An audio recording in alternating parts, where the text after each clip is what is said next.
क्या आइडिया है मेरा।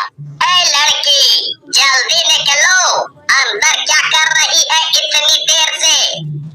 ईशा बाहर निकलती है और आतंकवादी की बंदूक छीनने की कोशिश करने लगती है। ये मुझे दे दे, मैं तुम सबको छोड़ने वाली नहीं। मासूमों की जिंदगी के साथ खेलते हो। लेकिन ये देखकर आतंकवादी को गुस्सा आ जाता है और वो ईशा को दूर धक्का दे देता है। वो ईशा को गोली चलाकर मार देता है और ईशा तुरंत ही मर जाती है। उधर गोलियों की आवाज सुनकर सभी बंदी बने लोग डर जाते हैं। वो आतंकवादी बाथरूम से वापस आने लगता है, लेकिन तभी ईशा मरने के बाद चुड़ैल में बदल जाती है और वो जल्दी से आतंकवादी के अंदर घुस जाती है।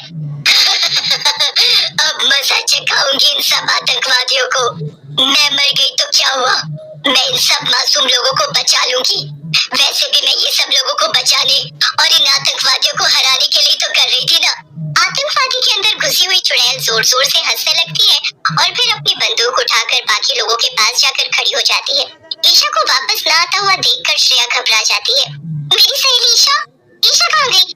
वो बाथरूम गई थी ना, तुमने क्या किया उसके साथ? एक दूसरा आतंकवादी श्रेया को बंदूक से डराकर चुप करा देता है, लेकिन चुड़ैल को अपनी सहेली को ऐसे देखकर बहुत दुख होता है। चुड़ैल आतंकवादी के शरीर से बाहर निकल आती है और उसे देखकर वहाँ मौजूद लोगों के साथ साथ आतंकवादी भी डर जाते हैं। ये क्या? ये चुड़ैल कहाँ से आ गई? ये तो तुम अपने इस मरे हुए साथी से पूछो। इसी ने मुझे मार दिया और मैं चुड़ैल बन गई और तुम्हारे सामने ये इतनी बड़ी मुसीबत खड़ी हो गई है। यहाँ तो सब उल्टा पुल्टा हो गया है। अब हमें यहाँ से फौरन निकलना पड़ेगा। मिशन फेल हो चुका है। भागो यहाँ से। सारे आतंकवादी डर के मारे भागने की कोशिश करते हैं, लेकिन चुड़ैल मॉल के सारे दरवाजे अपने जादू से बंद कर देती है और जोर जोर से हंसने लगती है। अरे तुम ही लोगों ने तो कहा था कि यहाँ से कोई बाहर नहीं जाएगा और अब तुम लोग खुद ही भाग रहे हो। यहाँ से कोई कहीं नहीं जा सकता है। चुड़ैल को ऐसा करते देखकर श्रेया उससे कहती है, ये सब तुम क्या कर रही हो ईशा? अगर वो लोग यहाँ से भाग रहे हैं तो ये सब तो हम सबके लिए अच्छा ही है ना। तुम उन्हें जाने क्यों नहीं दे रही हो? तुम पागल है क्या श्रेया? वो लोग आतंकवादी हैं और यहाँ से तो डर कर भाग रहे हैं, लेकिन वो फिर से कहीं न कहीं हमला करेंगे, इसीलिए मैं इन्हें नहीं जाने दे सकती हूँ। एक आदमी भीड़ में से बोल पड़ता है, ये तो तुम एकदम ठीक कह रही हो। इन्होंने हमें कितना डराया धमकाया और तुम्हारी जान तक ले ली। इन्हें ऐसे जाने मत देना। इन्हें इनके किए की सजा जरूर मिलनी चाहिए। बिल्कुल ठीक, इन्हें तो मैं छोड़ूंगी नहीं। ठीक है, तो अब अगर हम यहाँ से नहीं जा पाएंगे तो फिर हम जो करने आए थे वो करके ही मरेंगे। इतना बोलकर सभी आतंकवादी एक साथ गोलियां चलाना शुरू कर देते हैं। ये देखकर लोग डर जाते हैं और यहाँ वहाँ भागने लगते हैं, मगर तभी चुड़ैल को गुस्सा आ जाता है और वो सभी आतंकवादियों की बंदूकें छीन लेती है और उन्हें तोड़ देती है। बहुत हुआ तुम लोगों का नाटक, अब मैं तुम्हें मार डालूंगी।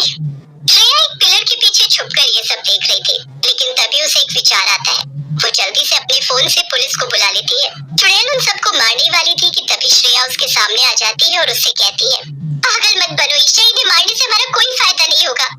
तो तुम क्या चाहती हो, मैं इन्हें जाने दूं और दूसरों की जान लेने दूं? नहीं, मैं ऐसा बिल्कुल भी नहीं कह रही हूँ। मैं तो बस इतना कह रही हूँ कि इन्हें मारने के बजाय तुम पुलिस के हवाले कर दो, वही इनकी सही जगह है। पुलिस इन्हें पकड़कर इनसे सब सच उगलवा लेगी कि इन्होंने कहाँ कहाँ कितने जुर्म किए हैं, और तो और इनके ऊपर कौन कौन है उसका भी पता लगवा लिया जाएगा। ऐसे ही हम इन्हें रोक सकते हैं, वरना इन्हें मारकर भी कोई फायदा नहीं होगा। चुड़ैल श्रेया की बात ध्यान से सुन रही थी और फिर कहती है, हाँ तुम एकदम ठीक कह रही हो, ऐसा करना ही सही फैसला होगा। तुम हमेशा से मुझसे ज्यादा समझदार रही हो मेरी दोस्त, और अगर मैंने तुम्हारी बात मानी होती तो शायद मैं आज जिंदा होती। नहीं, ऐसा मत सोचो ईशा, तुम्हारी बहादुरी की वजह से आज हम सबकी जान बच पाई है, वरना तो ये आतंकवादी हम सबको मार ही देते। तुम बहुत बहादुर हो मेरी दोस्त और मुझे तुम पर गर्व है।